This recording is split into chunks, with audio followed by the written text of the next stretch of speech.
They have made thralls of soldiers and civilians both.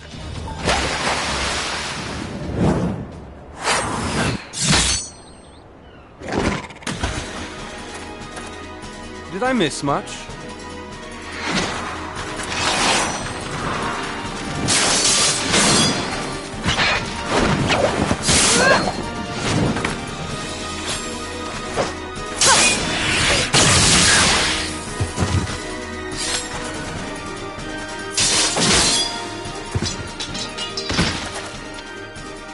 So that is how you fight in the Far East.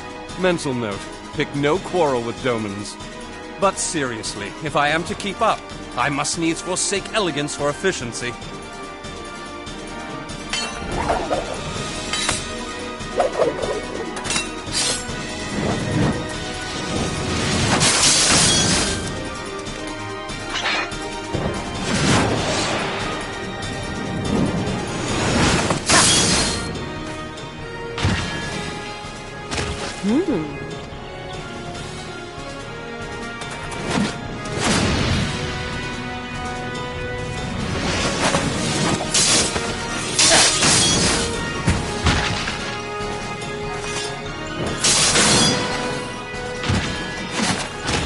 To the Aetheryte!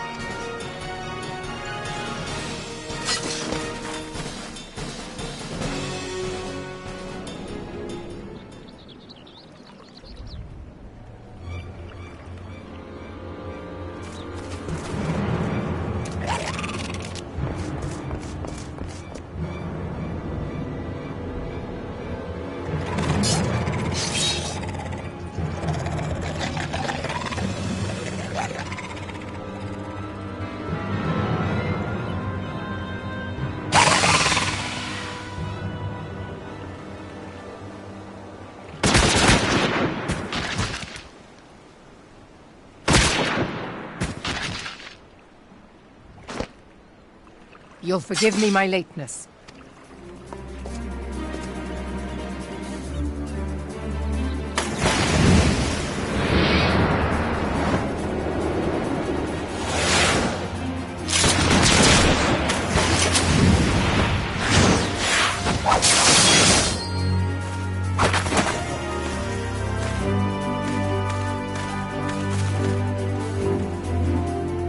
I've been something of a liability of late, I know. 'Tis high time I set about making amends.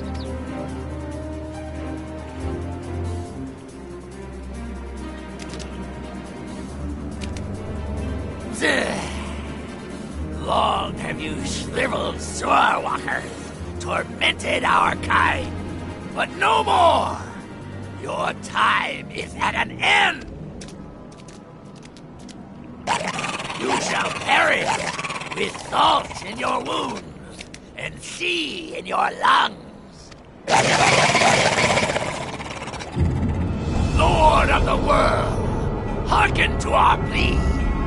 Lord of the world, deliver us from our misery. Do you feel that?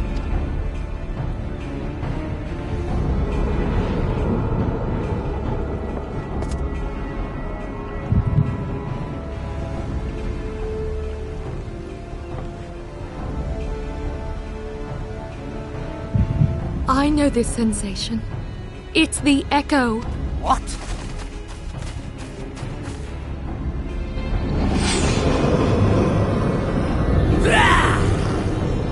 Such power!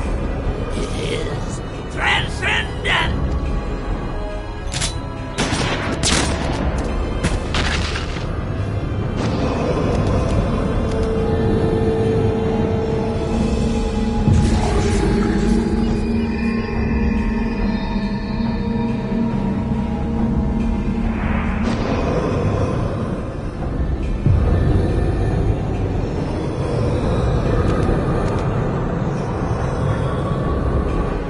Seven hells!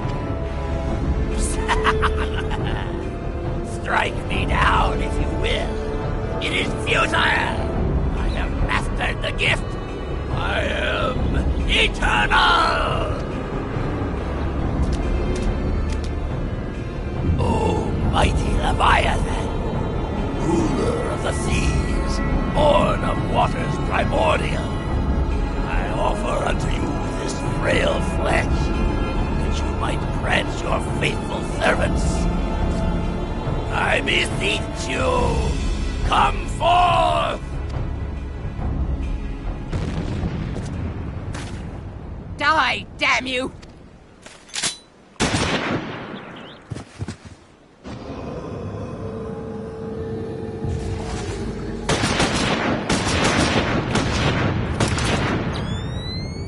Foolish Shorewalker!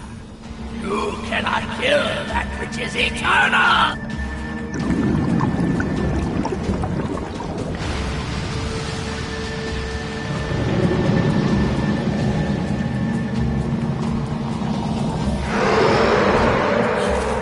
Heavens forfend. Damn it all!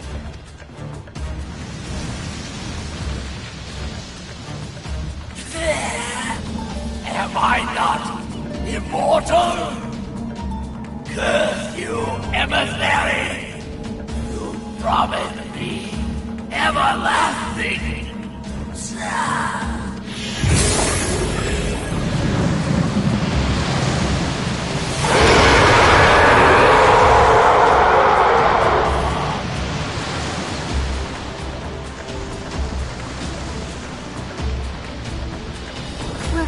Where did he go?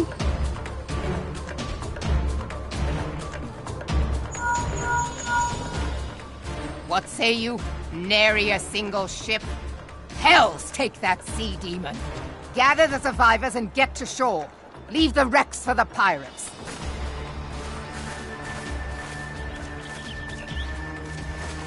Leviathan wastes no time. The diversionary squadron is lost. For a mercy, 'twould seem the Primal now makes for open sea. But why does he not press his advantage? Unless... God save us! He means to unleash a tidal wave!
There used to be a hamlet beyond South Tidegate in western La Noscia.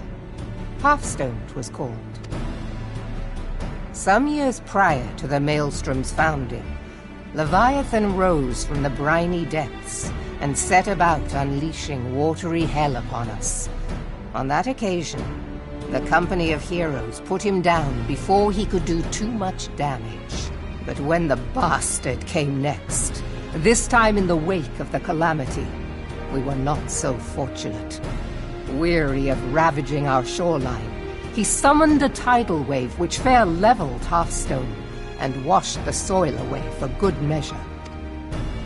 The area was subsequently occupied by the Sahagin. Aye, the thrice-damned creatures transformed it into a spawning ground for their brood.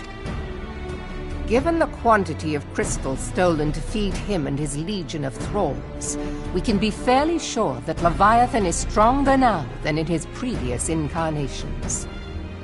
If that sea demon is left to wreak havoc, what befell Hearthstone may well befall a larger settlement, even Limsa. That cannot happen. The Primal must be stopped.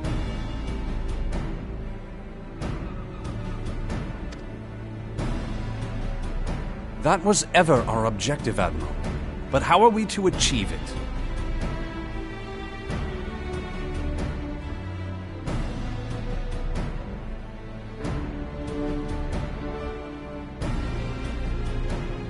The sea is Leviathan's uncontested domain.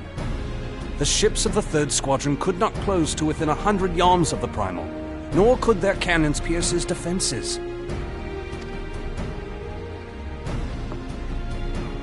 I have read the reports, Master Thancred.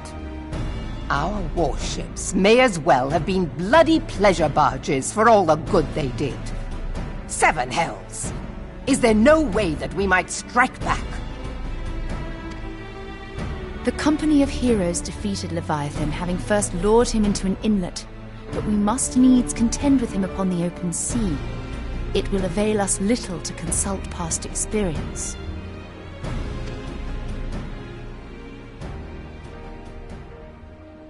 Admiral, if I may. Speak freely, Marshal. By all accounts, Leviathan's most formidable weapon is the very sea itself. Waves and whirlpools, tides and currents, all these things are his to command. The key to victory, I believe, lies in disarming our foe.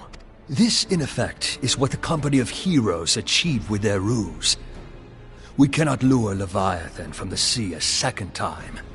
But what if we could weaken his hold upon the element of water?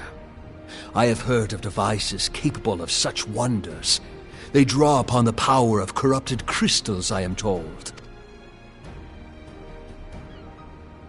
If mounted upon a ship, such a device might be used to prevent Leviathan from bringing the full force of the sea to bear against us, rendering him no more dangerous than any other sea serpent. Of course! Sid built a similar device to grant the Enterprise safe passage through Garuda's Tempest, did he not?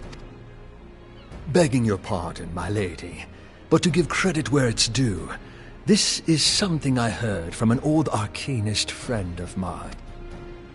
It makes little difference who thought of it first, so long as it works. Beg the specifications of this device from your friend, and I shall pass them on to our people at Naldic and Vermelis. But before we proceed any further, I would voice one concern. Piercing Garuda's defenses is one thing. Suppressing Leviathan's attacks, quite another. In matters of science, I am as a babbling babe.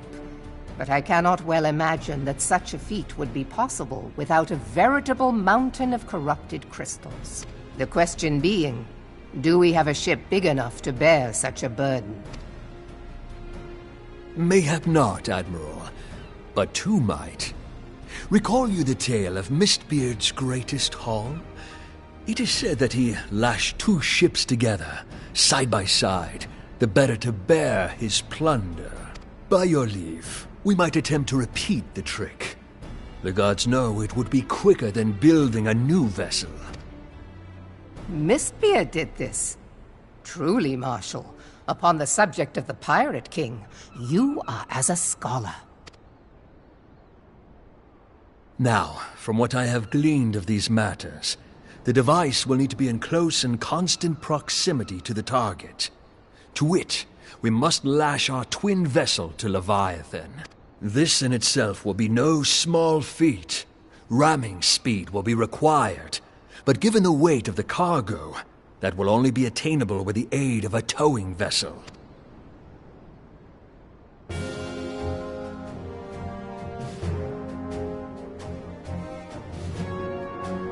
Suffice it to say, the task of piloting said vessel will entail considerable danger, and I would not ask it of another. I volunteer myself. 'Twill be dangerous for all involved, but we have no better recourse. Very well.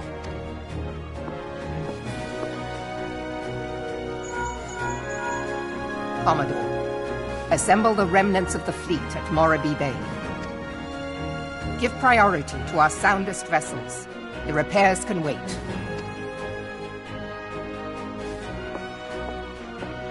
Storm Marshal Slafierson, Command of the operation is yours. I want that twin vessel ready to sail post-haste. At once, Admiral.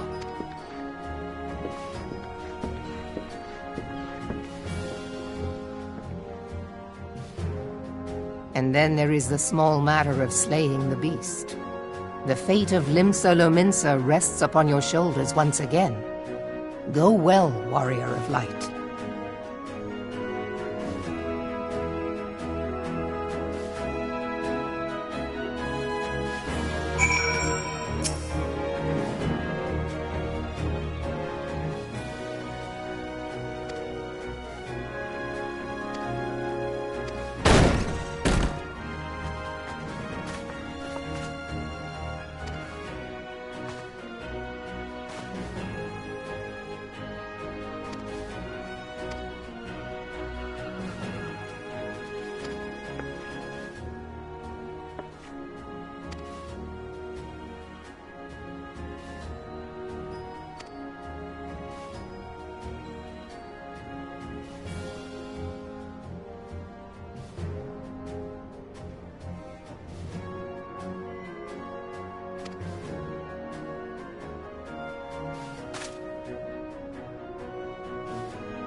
we Lominsons are sworn to strive, till sea swallows all.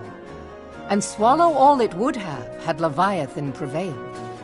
That we still strive now, we owe in no small part to you. Not for the first time, you have delivered Limsa Lominsa from the wrath of a primal.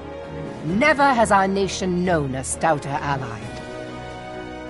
On behalf of my people, I give you my humblest thanks.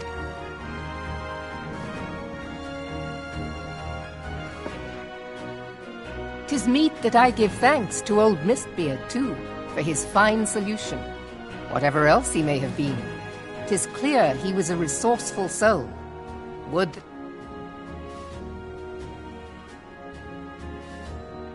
Before I set foot in these lands, I had no inkling that the people of Eorzea contended with such mighty foes. Suffice it to say, their existence came as something of a shock, as did the idea that they could be defeated. This experience has served to remind me of the vastness of the world, and the boundless potential of man.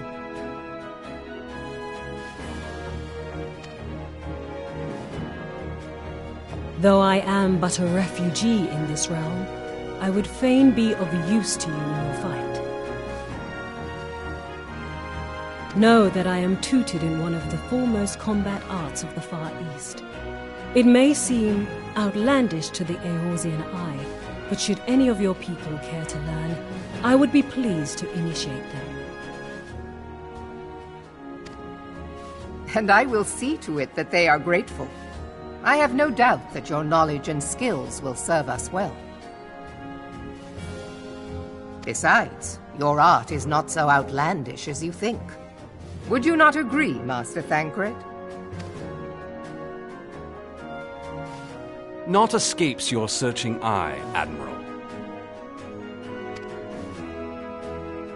Few are privy to this information, but Limsa Lominsa is home to a certain secret fraternity. Its members are trained in a form of combat not unlike your own. By my judgment, it should not be beyond such individuals to adapt to the techniques I witnessed you employing with such admirable deftness. I am heartened to hear this. I too noted a kinship between your style and mine own, though it seemed to me that you fought differently in the beginning.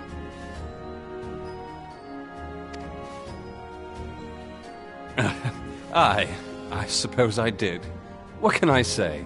I'm a man of many talents. Though you may labor to believe it, Thancred was once something of a scoundrel who fraternized with the criminal class in these parts. Y'shtola! You jest, of course.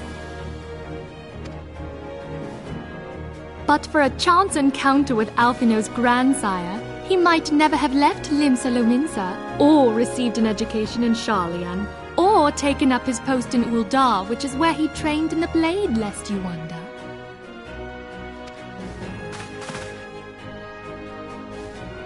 Minfilia, please!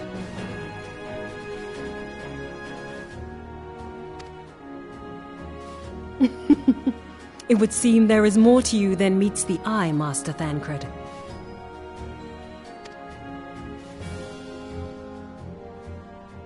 Lady Yugiri, I am told that you and yours came to Eorzea seeking permanent resettlement, and that many domins have since been engaged as frontier hands at Revenant's Toll. Morderna is many things, but a place of refuge it is not.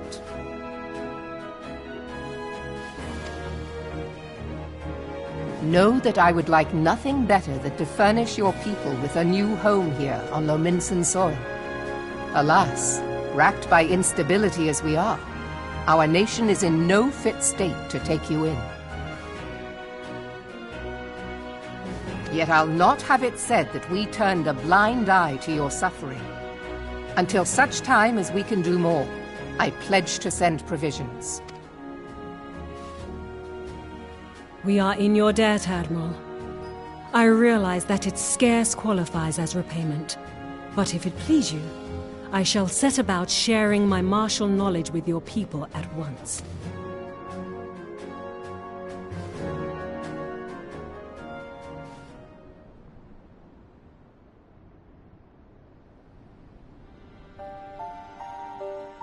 You wished a word in private.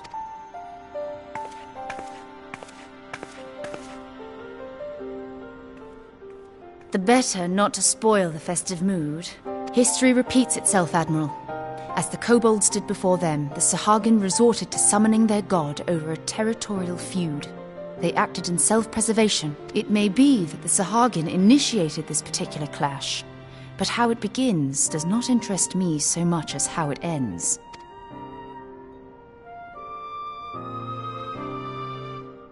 I have not forgotten our conversation, Y'ashtola. I am aware that man bears part of the blame for the Primal's existence. Nor am I ignorant of the Sahagin's reason for acting.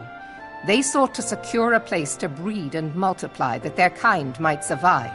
Self-preservation, as you say. But we have as much right to live and thrive as they.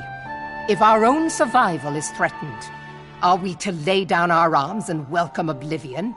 Nay. And so you kill, that you might live.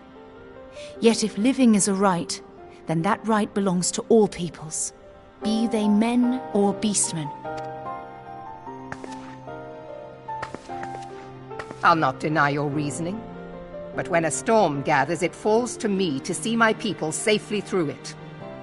That is my duty, and I shall do it.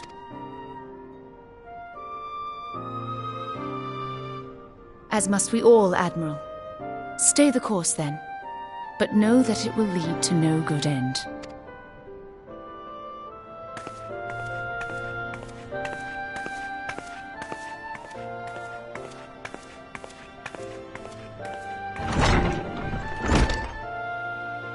Man has ever put himself first and foremost. To justify his actions, he clads himself in the armor of righteousness, though it be a fancy of his own making. In this, mayhap the Garleans and we Domans are not so different.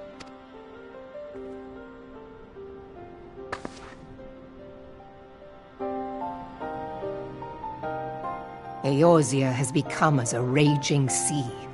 If we are to keep our heads above the waves, we cannot scruple to drown the man next to us. When hopes of coexistence founder, strength must determine who has the greater right to live.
I have been reflecting upon the events which took place during our visit to Vilbrand. If you have a moment, I would share my conclusions with you.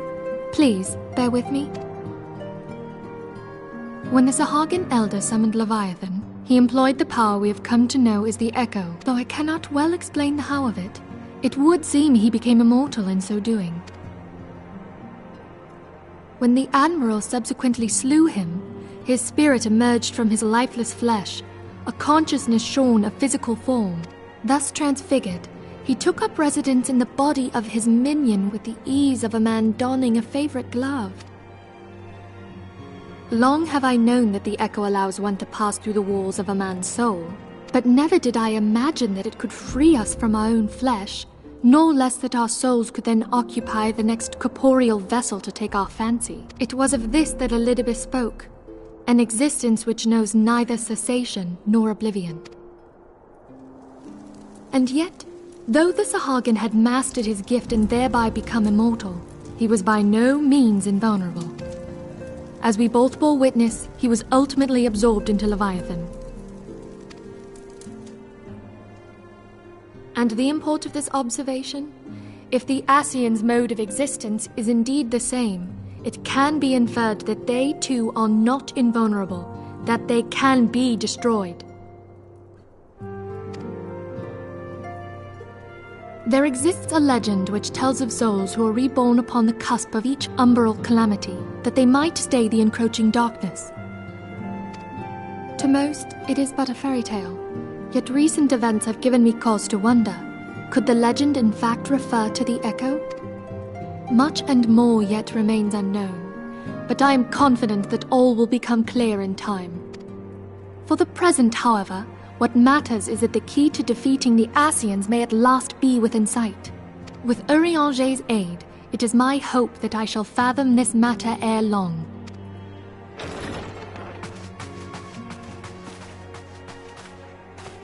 Oh, I was just about to send for you, my friend. Is Artemis? Grave tidings from the Sharlayan motherland, my lady. It doth concern our distant allies, the students of Baldesion. What of them? My lady, the Isle of Val, which for many years hath been the Order's home, is no more. No more? Whatever do you mean? I relate only that which hath been conveyed unto me by our agents. An etheric wave of the highest magnitude was recorded in the region. Soon thereafter, 'twas observed that the isle had ceased to be. 'Tis postulated that a magic was evoked, like in power to Ultima. 12 preserve.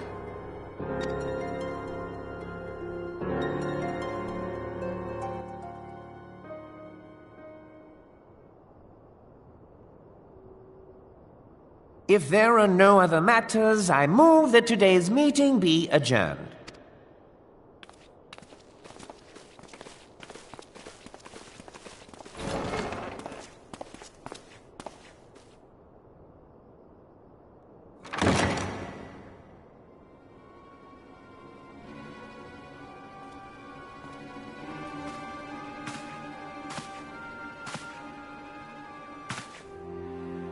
It is done, my lord.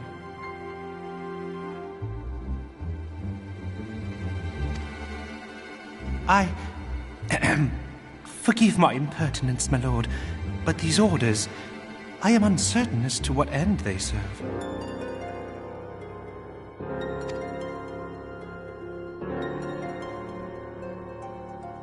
Revolution.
You must have gathered by now that Tataru is given to exaggeration.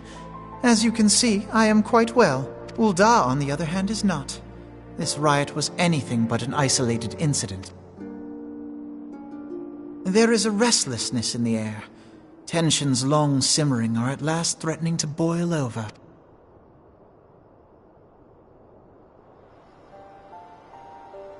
Ul'dah is a nation infamous for the great disparity between the wealthy and the poor. The majority of the populace accepts this state of affairs because they believe that every man bears responsibility for his own lot in life. To an Ul'dah, money is the foremost, and some would say the only measure of a man's worth. Small wonder that the wealthiest wield the greatest influence. So where do the refugees fit into this social hierarchy? What place is there for those who fled Ala Mhigo and the destruction of the Calamity? Plainly, there is none. They have no wealth, no power, and no worth. To the Ul'dah way of thinking, they may as well not exist. Choosing to ignore their existence, however, is patently not an option.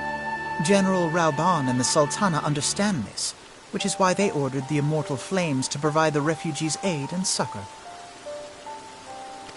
Yet none would dispute that the expenses incurred by this policy grow by the day, with no end in sight.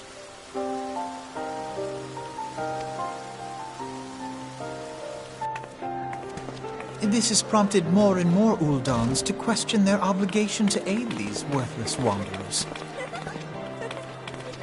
while more and more refugees have come to resent their treatment at the hands of the sneering citizenry.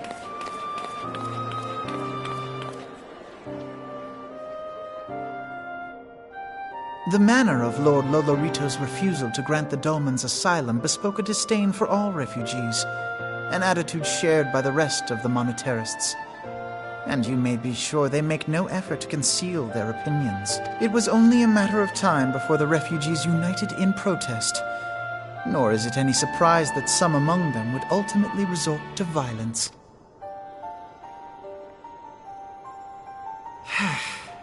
That the Immortal Flames should choose this of all occasions to engage in joint training exercises with the other Grand Companies. By the time they return, the situation may well have deteriorated beyond mending.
Commander Swift has kept us apprised of your recent activities. You've made great strides towards quelling the violence. Despite our best efforts to determine what provoked this uprising, the truth continues to elude us.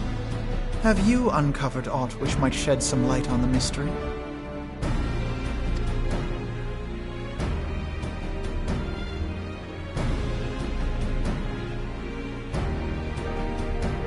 This information does not leave this room.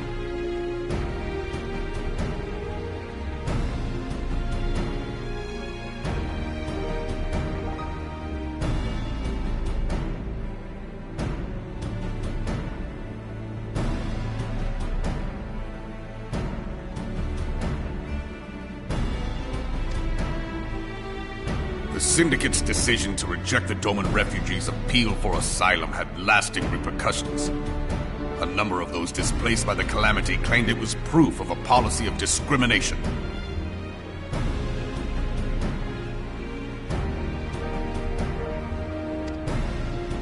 Together with a group of Alamegan refugees, they organized a series of demonstrations to protest against the Sultanate. Demonstrations which became heated, but did not descend into violence. Until a certain incident served as a call to arms. A unit of brass blades sent to supervise a demonstration loosed arrows upon unarmed protesters. It was this atrocity which prompted the refugees to take up arms. I need not tell you what followed. We assumed at first that the attack was born of a miscommunication. When emotions run high, they happen. But suspicions were raised regarding the unit's commanding officer, whom I ordered interrogated. Sure enough, our fears were soon confirmed. The dog confessed that a merchant had offered him coin to give the order. A merchant in the employ of Teleji Adeleji. Teleji Adeleji? But he spoke in favor of the Doman's cause, and has ever seemed sympathetic towards the refugees' plight. Why would he do such a thing? Know you of the Carteneau Reclamation Bill? It is a proposal to annex the Carteneau Flats so that refugees may establish permanent settlements. When last I looked, that was disputed territory. Aye. Some might even call it a battlefield.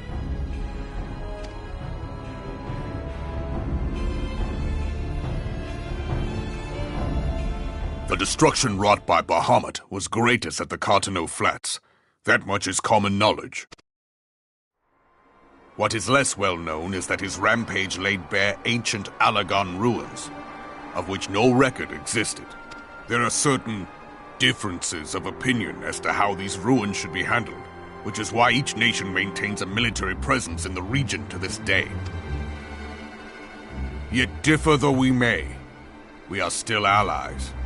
Therefore, in the interest of preserving the Eorzean alliance, we have reached an agreement.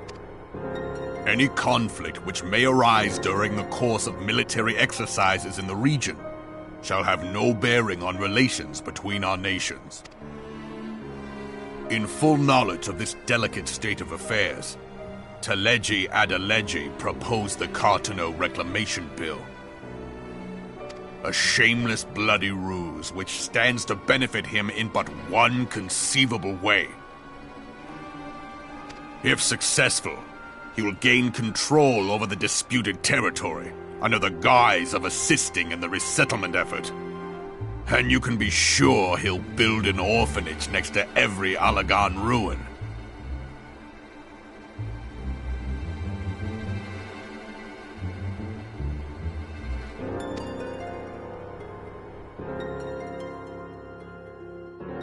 The man would threaten the unity of the Eorzean Alliance and risk countless lives for personal gain. He walks a path all his own, independent of any faction and beholden to none of his fellows on the Syndicate. By inciting the less fortunate to violence, he hopes to convince others that the Cartano Reclamation Bill is the only viable solution. His sympathy for the plight of the Domans was not but posturing to gain credibility with the refugees. Of that there can be no doubt.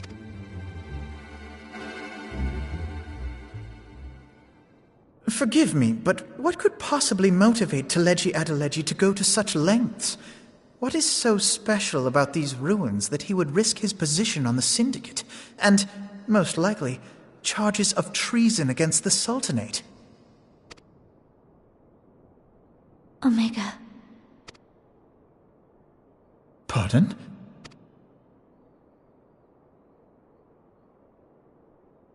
An Allagan monstrosity, not unlike the Ultima weapon. Mayhap larger, we know not. It has yet to be fully excavated. Allagan inscriptions indicate that it was created to fell Bahamut himself.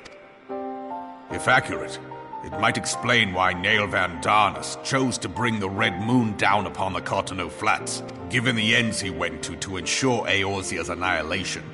Destroying the one weapon which could stay the Elder Primal may well have seemed like good sense. When first I bore witness to the power of the Ultima weapon, I doubted the evidence of my senses. And now you tell me there is another such weapon, one which could contend with Bahamut. Aye, we were skeptical ourselves. Truth be told, until the Ultima weapon's existence came to light, we thought the inscription had been mistranslated. At present, Omega is more akin to a fossil than a tool of war, having long since ceased to function. As such, its true potential cannot accurately be gauged. However, if someone were to restore it, as the Garleans did the Ultima weapon, I have little doubt that he would wield untold power. Power enough to subjugate Uldar like as not, and the rest of Eorzea besides, which is doubtless why Teleji Adeleji yearns to have it. That he should aspire to world domination. He who has ever walked 2 paces behind Lord Lolorito in matters of commerce. 'Tis in acknowledgement of his own limitations that he seeks this power. Woe betide us all should we allow him to have it.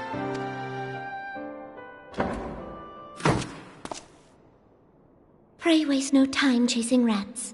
Only a fool would believe that secrets can be kept in Uldar.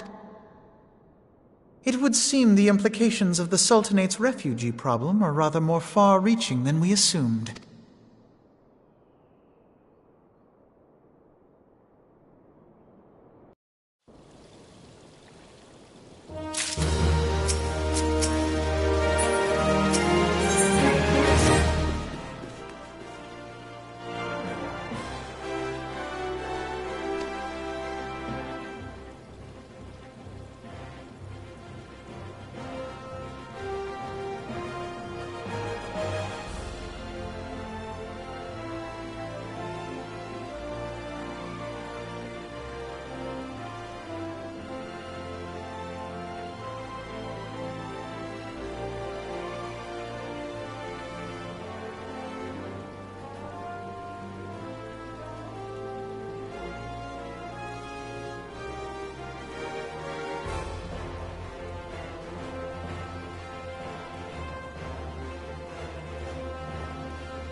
Scions of the Seventh Dawn, on behalf of the people of Gridania, I bid you welcome. Your presence is of great comfort to us all in these days of uncertainty. I summoned you here to share tidings of a most urgent nature. But a short while ago, the great elemental spoke, and his voice was clarion in its intensity. Ramuh is returned unto the forest.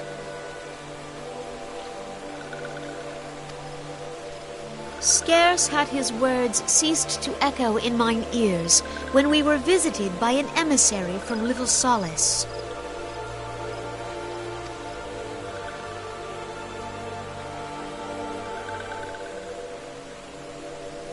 Our guest informs us that the Sylphs, too, have sensed the presence of the Lord of Levin.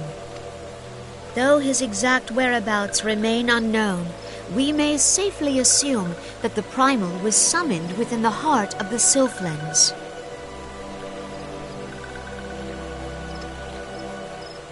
Unlike the other Primals you have encountered, Lord Ramuh is no raging avatar of destruction. He is revered as much for his wisdom as his strength, serving as both arbiter and guardian to his children. Given that we and the Sylphs found a way to share the Twelveswood, it is my hope that this sagely immortal will be amenable to reason, and that conflict may be avoided.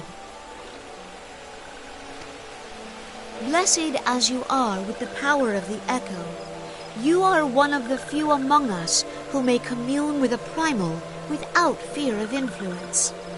I would ask, therefore, that you represent us in this most delicate of negotiations. The Twelveswood has suffered enough. Upon this, we and the Sylphs, and I would venture Lord Ramuh himself, are in perfect accord. Let us not endanger our shared home by engaging in unnecessary hostilities. Dear friend, I beseech you, safeguard the peace which exists between our peoples.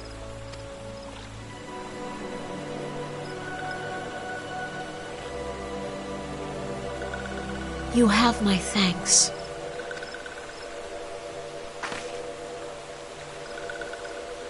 Pray make for Little Solace, then. A member of the Order of the Twin Adder awaits you there. He will advise you on how to find the Lord of Levin.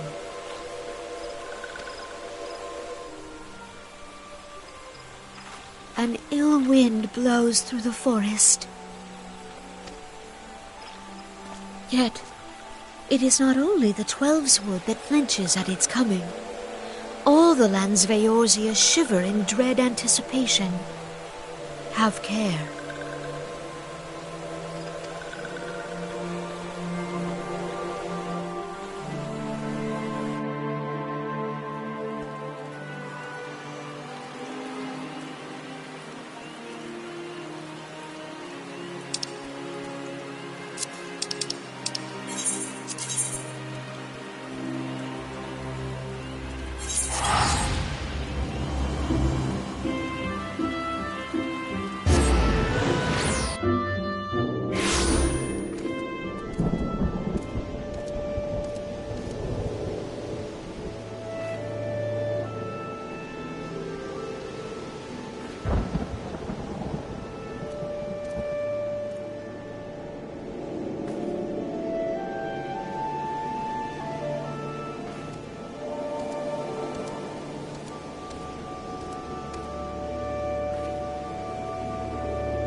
Ainora betrays thee, servant of hiding.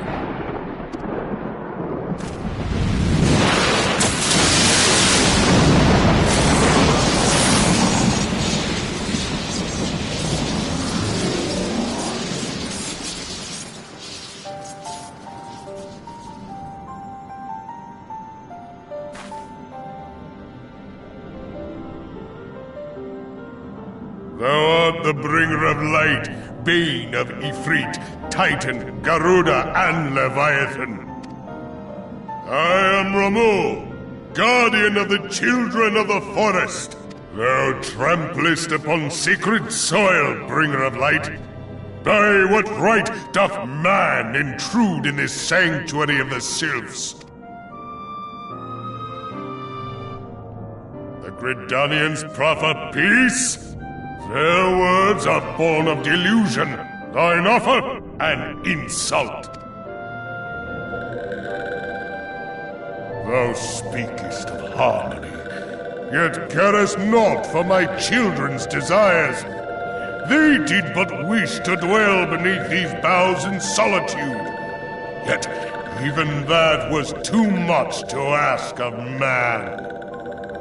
Thus did they turn to me for succor. The sentence I pronounce upon thy kind is just. Gridanian or Garlean, it matters not.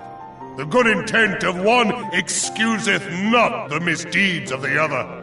Thy conflicts have brought naught but anguish and misery unto the forest. All blame doth lie with the darkness that resideth in the breast of man.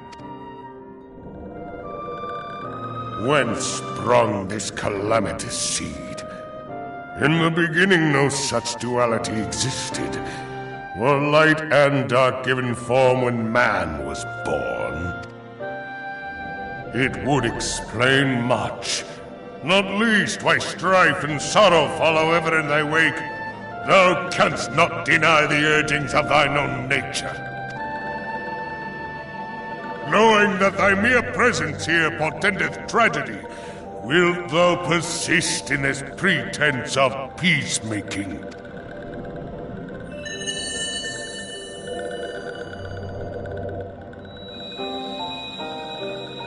Thou bearest the crystal which I bestowed upon my wayward charges. That they should entrust so precious a gift to thee. Thou standest apart from thy kin. Thou art the bringer of light, aye, but there is something more in thee. Very well. I shall consider thy proposal, shouldst thou survive my trial. If thou wouldst champion the cause of harmony, I must have proof that thou art fit to play the role. Wither mine ire, and prove to me thereby that thou hast strength enough to stay the darkness which threateneth to consume thee. Yet if thou shouldst be found wanting, know that all men shall perish in the storm of my judgment.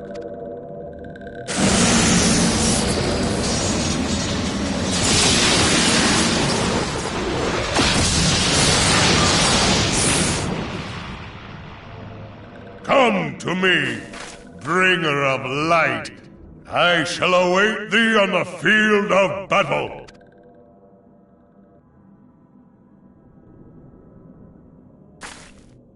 Urianger, it is rare indeed to find you so far from a tome.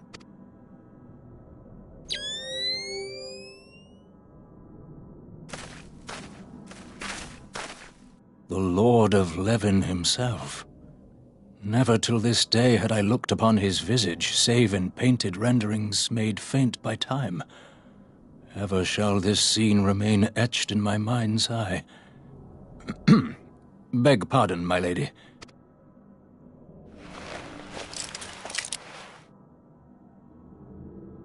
I must beg thine aid on a point of research.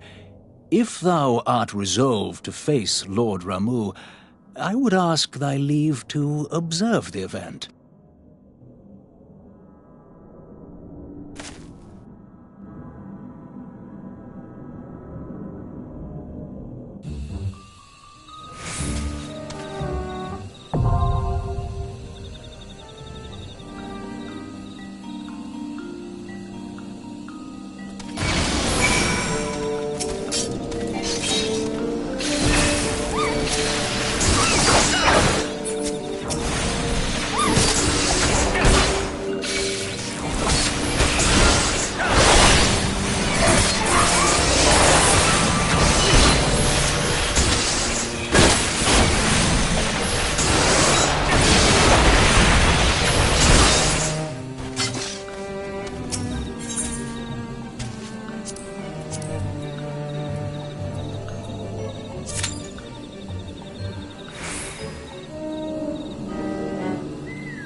taken thy measure, bringer of light.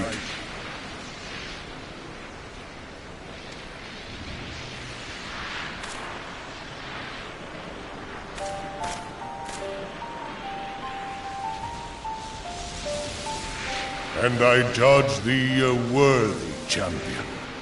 The task of excising the sin that hath taken root in man's heart is thine. Shrink not from employing thy strength in service to the forest and the wider realm beyond. Like hungering shadows do the enemies of harmony gather, and meekness will but feed them.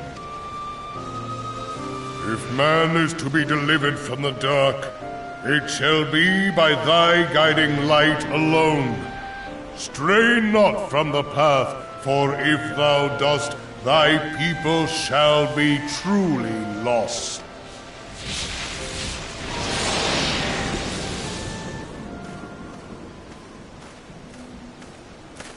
Thou hast slain the Lord of Levin. A regrettable act, but a necessary one.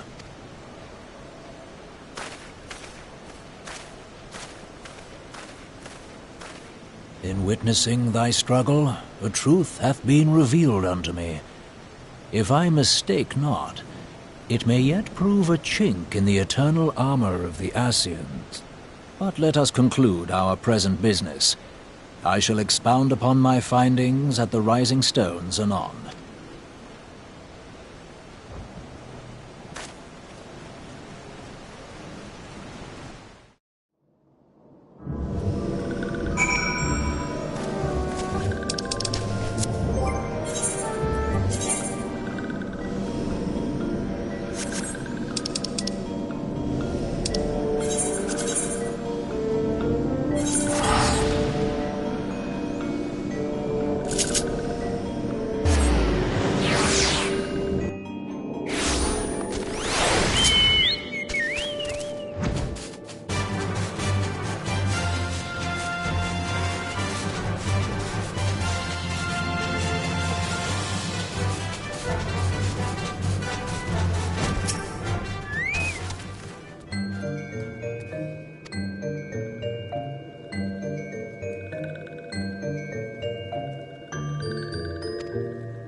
You are returned to us, dear friend, and none the worse for bearing the heavy burden which I did press upon you. Most glad am I of this. I am informed that your efforts to negotiate a peace with Lord Ramuh ended in conflict. Pray tell me, what befell? Ramuh made trial of you? I fear there is truth to his claim. It is the darkness within us that attracts the darkness without.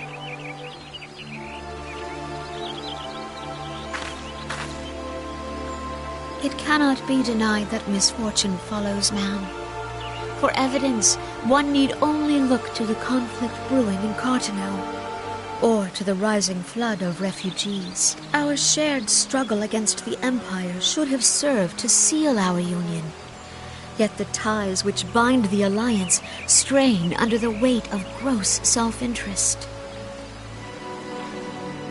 As the scars of the calamity begin to fade, so too does our sense of common purpose. Yet now is scarce the time to forget our shared responsibility. If this new-sprung realm is to survive beyond its infancy, it must needs be nurtured by all. Eorzea must be as one, yet I fear that dream is still far off.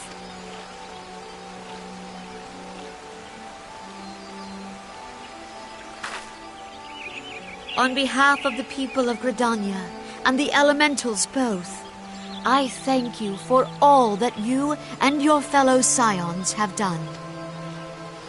Full oft have I been compelled to look to you for aid of late, and offered all too little in return. As leader of this nation, I shall endeavor to prove a more worthy ally to your cause henceforth.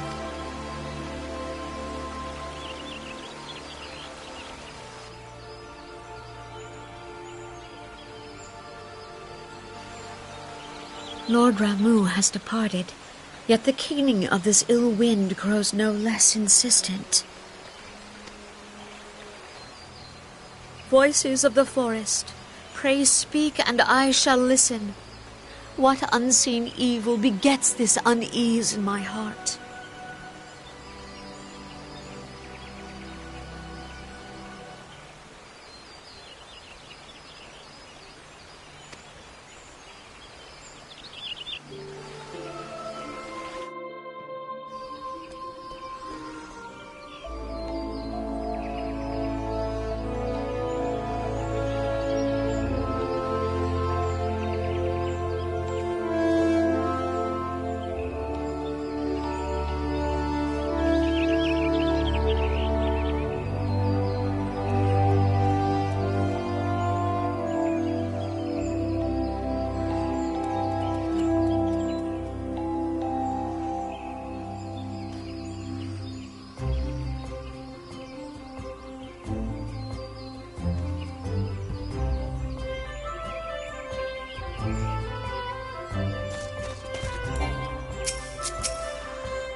If everyone is ready, let us begin.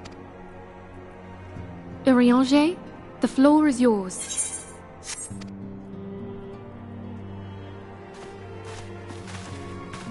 As all here assembled now know, in its final hours as our Order's headquarters, the waking sands did play host to a most unexpected visitor.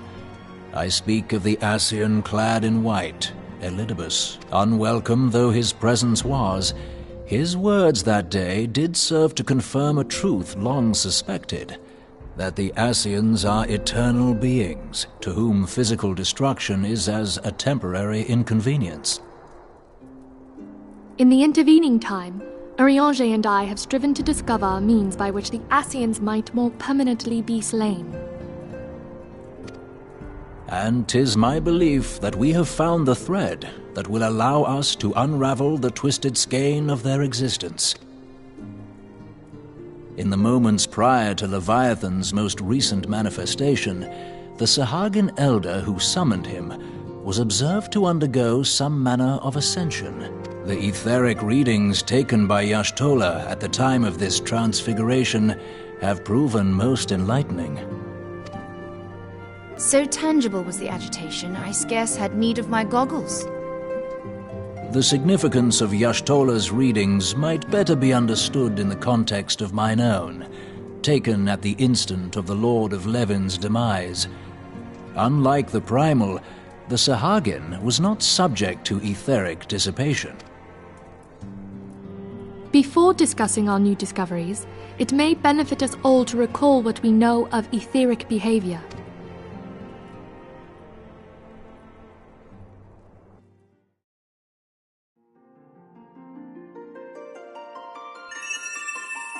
Let us begin at what some might call the end.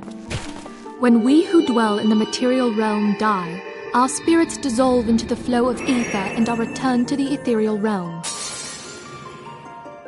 In turn, the restless energy which suffuses that plane streams back into our world, giving rise to new life. 'Tis as the heavens did decree, the way of all mortal souls. Twixt this world and the next do the ethereal currents swirl, bearing the very essence of life. Thus doth the cycle of birth, death, and rebirth continue unabated. Primals behave somewhat differently.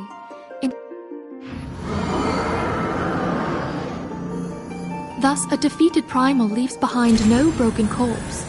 Rather, the essence of its form seeps back into the land whence it came, and the energy of its shattered spirit is called back to the ethereal realm.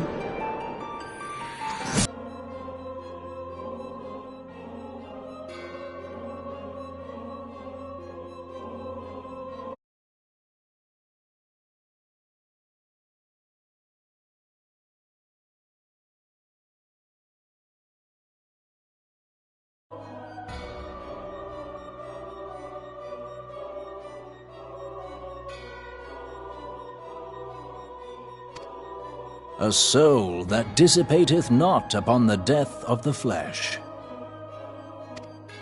The secret of life everlasting, and in the claws of a Sahagin no less. But I wonder, what would happen to one of these obstinate spirits should there be no suitable host for it to claim? If mortal death entails a return to the ethereal realm, it seems doubtful that the soul of an immortal would venture there. Nay, it merely withdraweth a distance, unto the shore of the ethereal sea, perchance, but no further. Yes, it exists in neither this realm nor the next, abiding instead in the space that lies between them. The Ascians took control of Thancred by means of a crystal of darkness, an artifact which, if our theories are correct, serves as a gateway to the place I have just described. I was hoping people had forgotten about that. I am sorry, my friend. For a mercy, the weary road of our research hath brought us unto an answer. The Sahagin ascended to an immortal state, but he did not possess a crystal of darkness through which to flee this realm. Thus was he consumed by Leviathan. If we could entrap the spirits of defeated Ascians in like manner, and thereby deny them resurrection,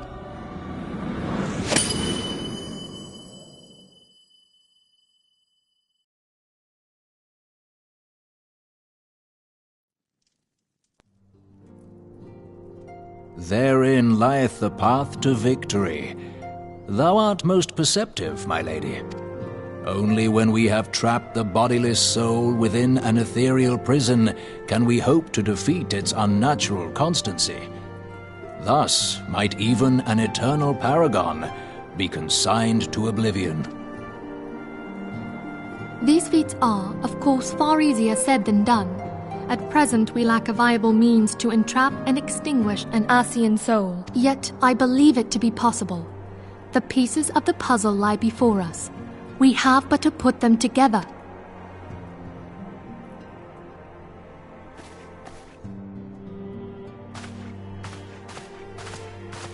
I will depart at once to convene with the sages of Sharlayan. Together shall we divine the steps by which our goals may be achieved. I have the utmost faith in you, Archon.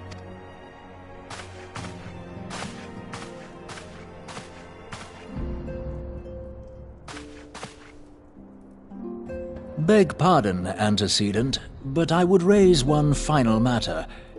Even now, a Sharlayan survey party seeketh to ascertain the fate of the students of Baldesion. Their findings shall soon be known to us. Though you harbor feelings of dread, I bid you surrender not to sorrow, but abide instead in hopeful prayer. I shall, Archon. Thank you.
Tell me, General, what think you of Alphino's bold endeavor?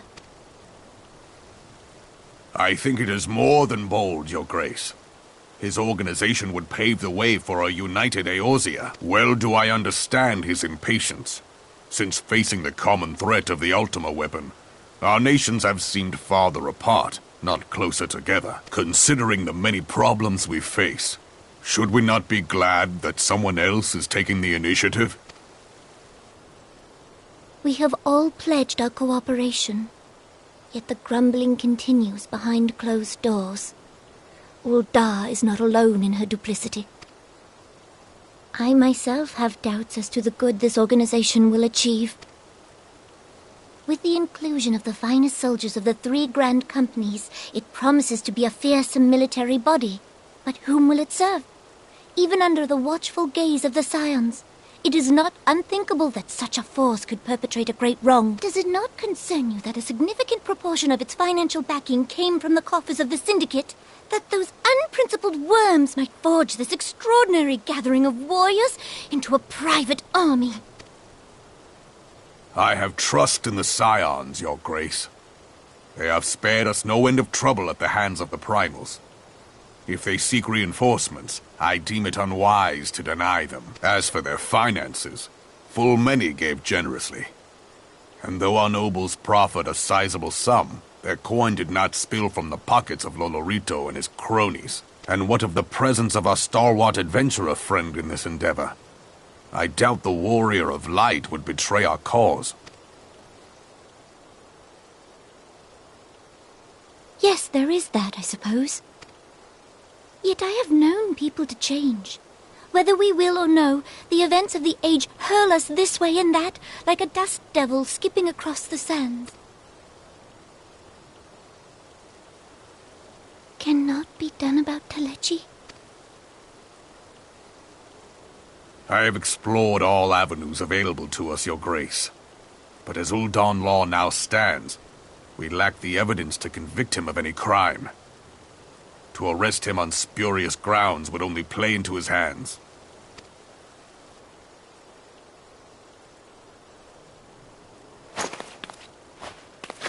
He has all but committed treason, and yet we can do nothing?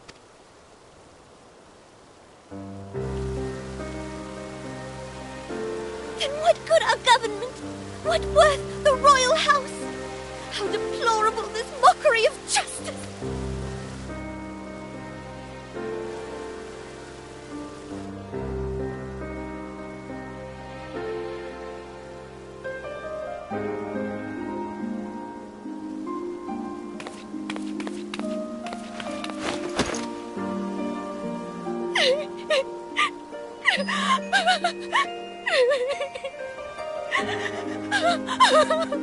Have faith, Your Grace. It is not over.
The incident with the new frontier hands? No, you need not elaborate. I have been following their progress with no small amount of interest. Brave men and women all. They do our nation a great service. The existence of a fortified outpost in Mordona will do much to dissuade the Empire from trespassing on Kurth's soil. Right glad am I that you have chosen to lend your support to this endeavor. Never let it be said that House Forton does not acknowledge the efforts of her allies, or her debts. 'Twas in the spirit of gratitude that I arranged for sundry supplies to be delivered to Revenant's Toll. That the shipment should chance to be waylaid by heretics is poor fortune indeed. Poor fortune, I say, yet not without precedent. If you would know the truth of it, these incorrigible villains grow more organized with each passing day. This new unity of purpose we attribute to their leader, the Lady Iceheart. But though I have devoted significant resources to the task of identifying this woman, we have yet to learn so much as her birth name. What we do know is that the heretics speak of Iceheart in reverent tones, and would gladly embrace death rather than betray her. Such loyalty is rare indeed, and I fear to imagine what so committed a collective might achieve. The brigands have not yet been so brazen as to risk direct confrontation here in Dragonhead. Some few of their number have, however, been sighted not far to the west of here, and with ever-increasing regularity.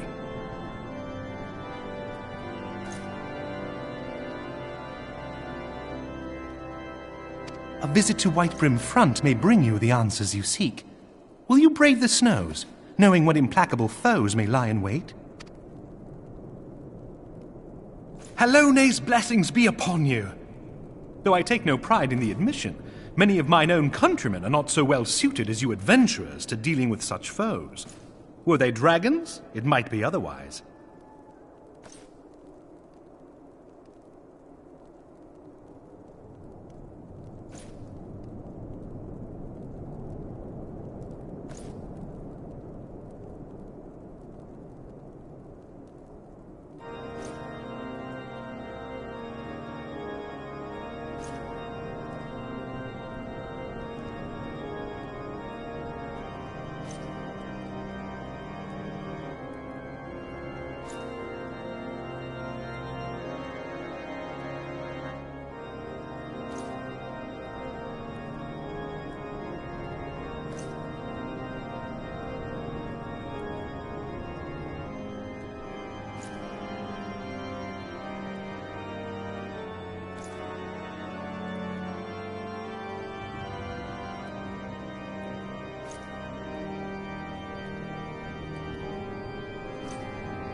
But truly, I could not wish for a finer ally. You have done much for my house in the past, and I have no doubt but that I shall have cause to celebrate your deeds again ere long. Should you learn aught of value, pray return to me forthwith. A warm hearth and a warmer welcome shall be waiting for you.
Your return is most timely.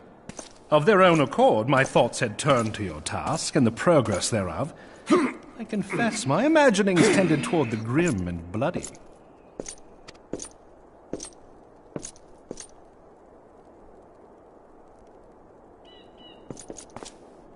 But you are here now, and I suspect such frivolous wonderings do little justice to the reality of your travails.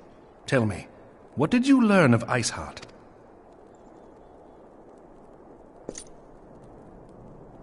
Indeed, and this transpired at Snowcloak? Of all the highlands, that towering wall has borne the worst of the region's brutal shift in climate.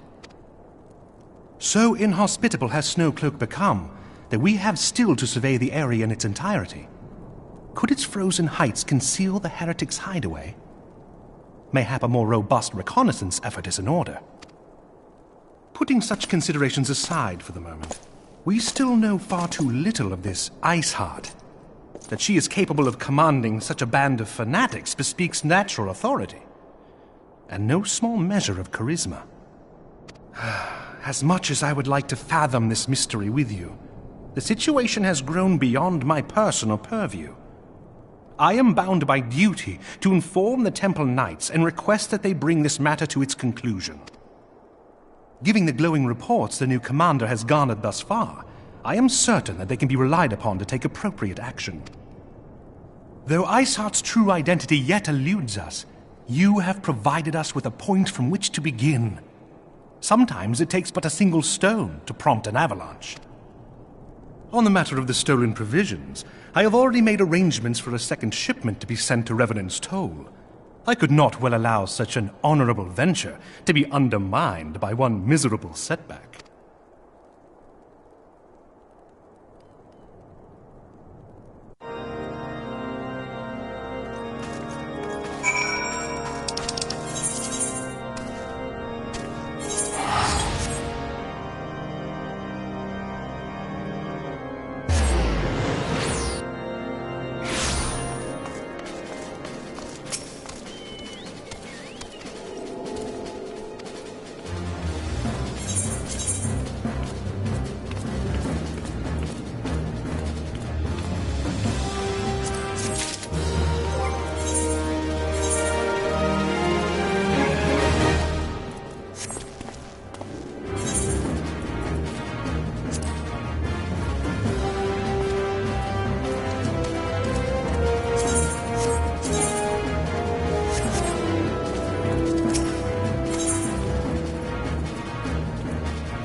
Comrades, your presence here this day signifies the momentous choice that each of you has made. With your strength now pledged to the Scions of the Seventh Dawn, you are beholden to no single nation. You stand as the vanguard for a united Eorzea.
From this moment forth, I declare you Crystal Braves.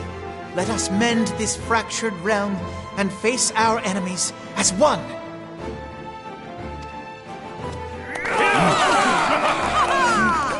Whether it be the Beastmen and their primals, or the conflict in Carteneau, it is plain that the nations of Eorzea cannot solve the problems which plague the realm. Come, take your place at the Scion's side as guardians of Eorzea, and together we shall fight for the freedom of all!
A rousing speech, Alphinaud. Or should I say, Crystal Brave Commander Leveilleur? Please, Antecedent. The title is honorary. I shall not be leading the troops into battle, as it were.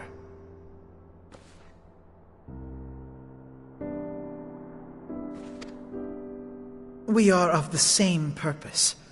Let us join hands and do what must be done to save this land.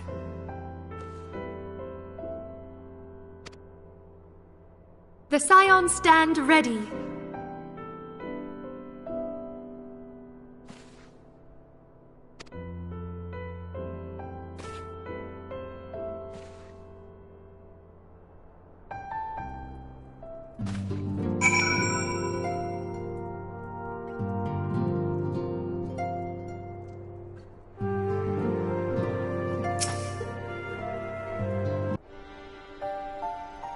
I'm eager to see what the Crystal Braves might accomplish. This shall prove an interesting time indeed for the Scions.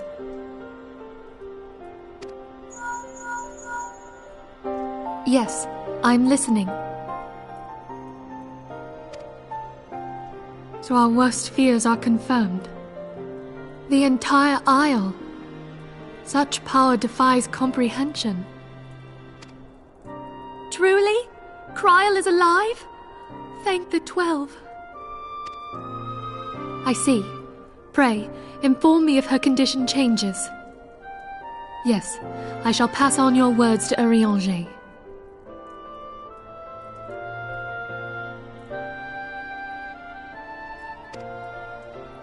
My thanks. I shall contact you anon.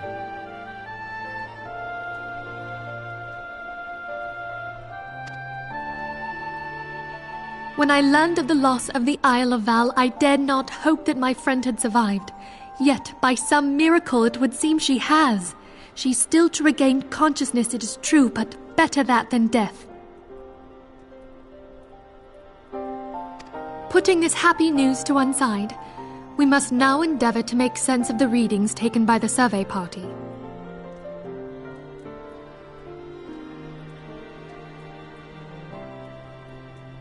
It appears the etheric disturbance which accompanied the Isle's destruction is of a magnitude alarmingly close to that of Ultima. Could the Ascians be responsible for this devastation as well?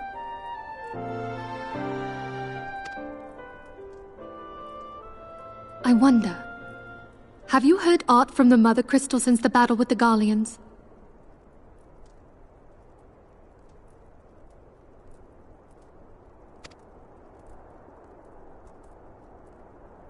Then she speaks to neither one of us.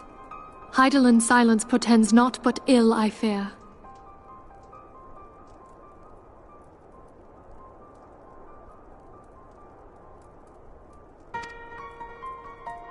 Louisoix, I pray you yet watch over us.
Hail to you, Scion. How might we serve you?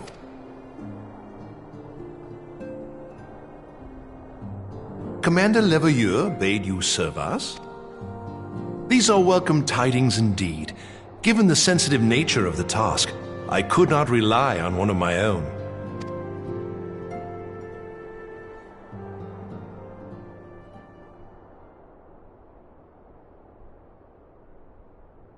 That which I'm about to tell you, I tell you in the strictest confidence.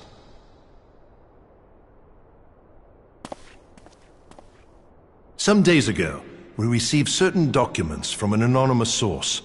They notified us of the presence of a Garlean agent within the ranks of one of the Grand Companies. Following some discreet inquiries, we identified a suspect among the Immortal Flames, whom we detained for questioning. Alas, the man was not our agent. He was but one of many men in the agent's employ.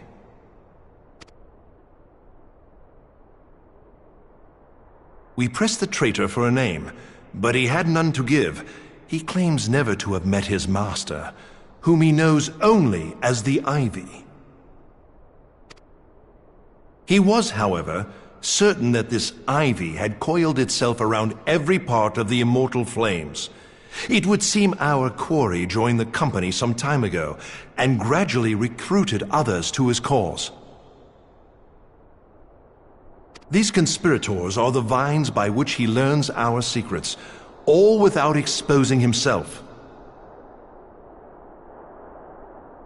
It won't be easy to identify the Ivy amidst this tangled mass of subterfuge, but we have a tendril in our hands, and we shall follow it all the way to the gnarled root.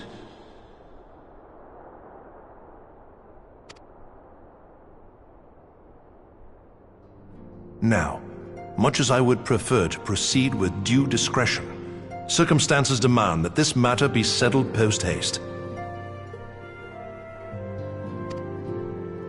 Garlemald's War of Succession nears its end, and it is feared that the Empire will soon resume its march on Eorzea.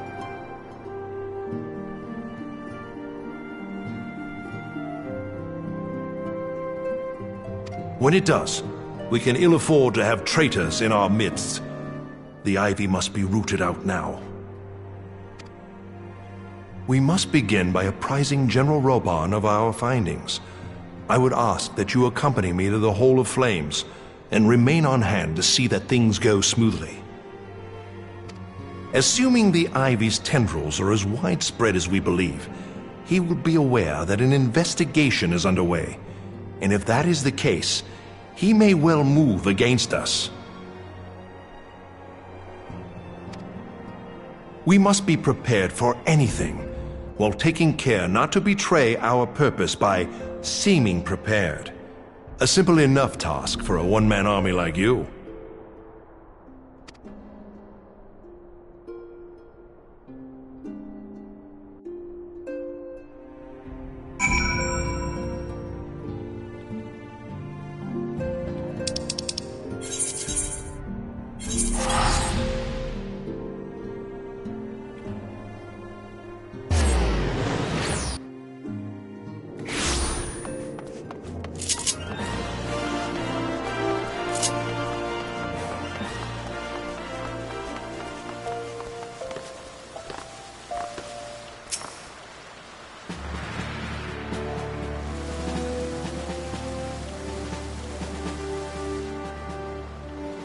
Well, well. What brings you here, my friend?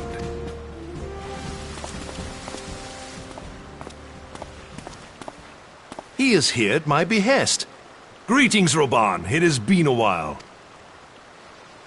Hilbert, you old scoundrel. When they told me you'd be visiting, I scarce believed my ears.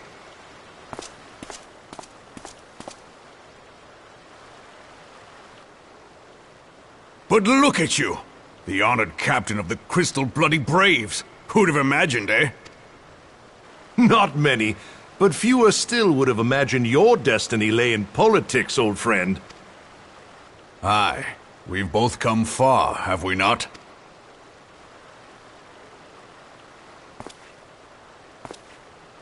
Lest you wonder, Hilbert and I go back a long way.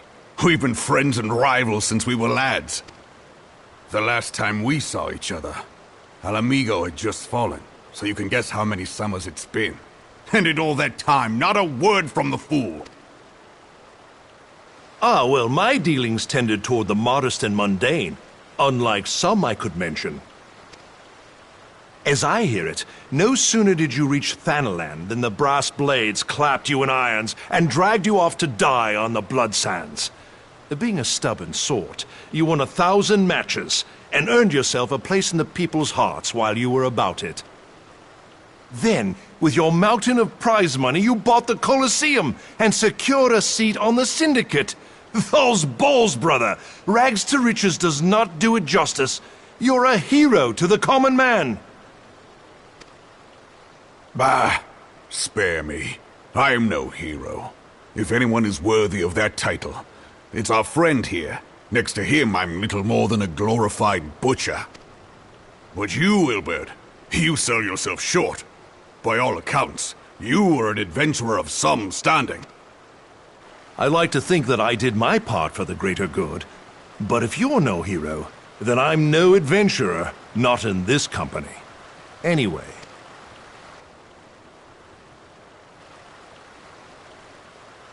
I have tidings. So there has been progress. I've let it be known that this meeting is a reunion between old friends. None will give your visit a second thought.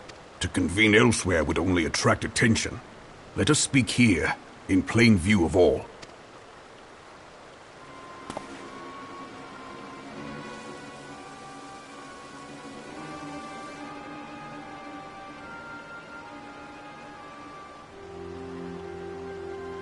So it is we who have been compromised. Teleji Adeleji's machinations have shaken Ul'dah to her foundations. In such uncertain times, a man's loyalty may be bought for a fistful of gil. But if this snake has truly been in our midst for as long as you say, we must needs consider a far graver possibility. Very well. I will have my most trusted men investigate the matter. Continue your inquiries in the meantime. It does me well to see you again, old friend. When next we meet, let it be over a flagon of ale.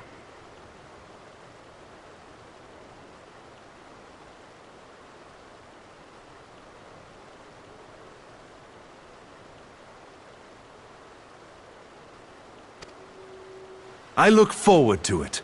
Let us reminisce of bygone days, and drink to the future of our homeland.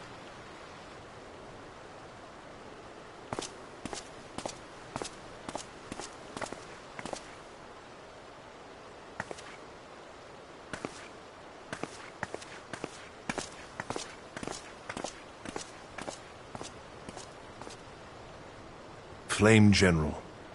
You wear the mantle well, old friend. I must work hard if I'm to keep up. Well, it would seem your services were not required after all. I dare say we have Roban's prudence to thank for that. Still, I was glad of your presence. My thanks, Scion.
Have faith, my friend. You need only state your case with confidence and clarity.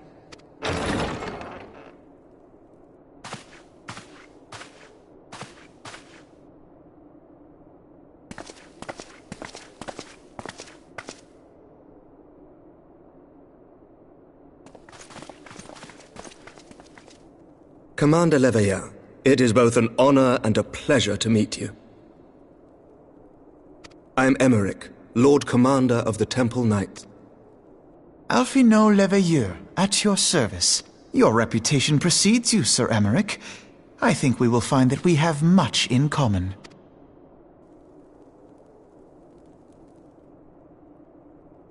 Speaking of reputations, yours towers over us all. Does it not? It does indeed, Lord Commander. I am not too proud to admit that I have followed your activities with an interest bordering on fascination. Full glad was I to learn that you would be joining us. Now then, shall we begin?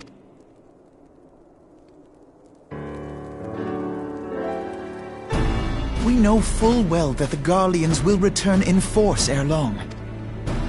What is more, we have yet to achieve a lasting victory over the Primal Menace. The beast tribes continue to summon their gods, and each incarnation is stronger than the last. Ishgard is not immune to these threats. I must reiterate that it would behoove your nation to rejoin the Eorzean Alliance. Once again, I must respectfully disagree. On what grounds? Despite their presence in Kurthus, the Ixal do not concern us. Their territorial claims pertain to Gridanian lands, and it is the people of Gridania whom they harry. Consequently, the Holy See judges this to be a Gridanian affair, and Ishgard does not intervene in the internal affairs of other nations. Even were that not the case, our forces are wholly committed to the Dravanian conflict. We have not the knights to spare. As for the Garleans, we are not ignorant of history. We have observed the rise and expansion of the Empire, and we agree that it is only a matter of time before they resume their campaign in Eorzea. Then surely it would be in our best interests to present a united front. Mayhap one day, but not yet. Gaius van Belsar is dead, and the legion of conscripts he left behind lacks the will to fight. We think it highly unlikely that they will emerge from behind the walls of their castra for some time. Forgive me, but if Ishgard's position has not changed, why did you agree to this meeting?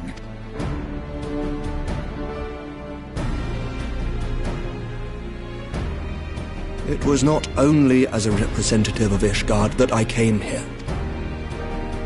Pardon?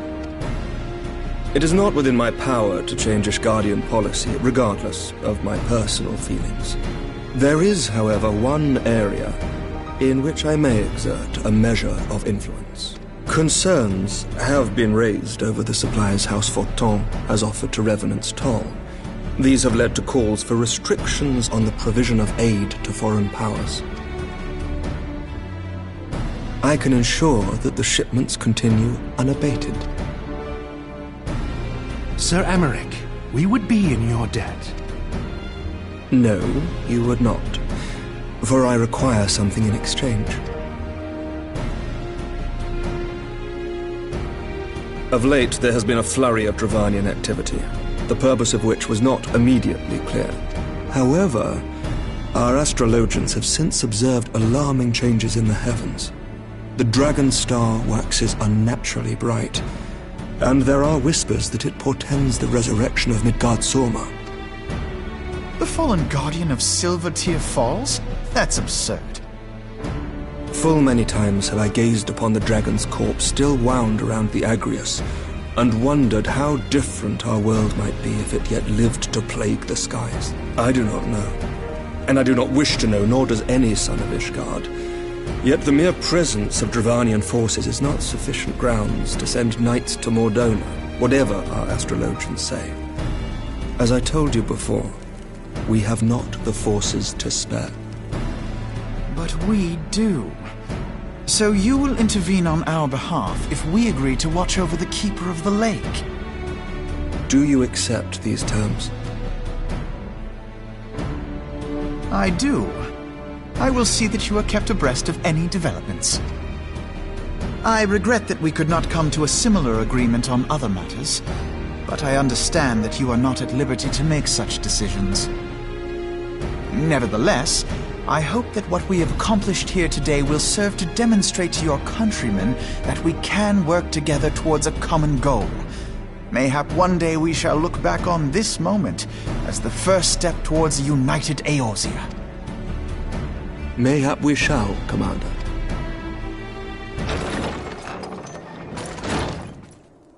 What is the meaning of this? The caravan, my lord. It's been attacked. It was Iceheart, my lord. What? By the Fury! All our precautions were for naught?